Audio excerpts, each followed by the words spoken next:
अमरावती शहरात किन्नर समाजाच्या वतीनं आयोजित करण्यात आलेले 4 दिवसीय संमेलन उत्साहात पार पडलं। या संमेलनादरम्यान विविध सामाजिक व धार्मिक उपक्रमांचं आयोजन करण्यात आलं होतं। शनिवारी 28 मार्च रोजी या संमेलनाचा समारोप भव्य कलश यात्रेनं करण्यात आला। ही कलश यात्रा राजापेठ परिसरातून निघून अंबादेवी मंदिरापर्यंत मोठ्या थाटामाटात काढण्यात आली। यात्रेत अमरावतीसह राज्यभरातील तृतीयपंथीयांनी मोठ्या संख्येनं सहभाग नोंदवला। ढोल ताशांच्या गजरात आणि उत्साहपूर्ण वातावरणात संपूर्ण शहरातून ही यात्रा पार पडली।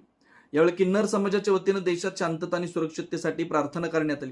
सध्या परदेशात सुरू असलेल्या युद्धाच्या पार्श्वभूमीवर भारतावर कोणती आपत्ती येऊ नये अशी ग्वाही आणि सदिच्छा व्यक्त करण्यात आली। काय सांगाल, आज आपलं किन्नर संमेलन होतं, कशा प्रकारे आयोजन करण्यात आलं? जे चांगलं आयोजन झालं आणि आपण अमरावती शहरातमध्ये मी प्रथमबार आली आहोत तिकडे आणि लई चांगलं आपण संमेलन झालं, किन्नर संमेलन झालं, संत संमेलन झालं है ना।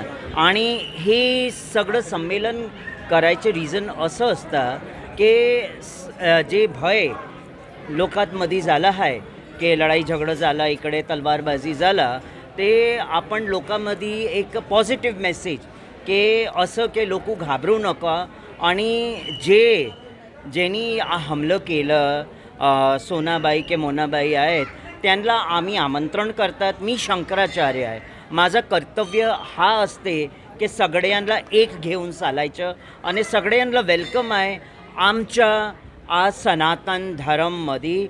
मी हात बाहा फैलावून बोलते की या तुम्ही, आम्ही तुम्हाला वेलकम करतात, या तुम्ही। सनातन धर्म कोणातला वाईट नाही बोलतात, सनातन सगळ्यांना घेऊन चालतात।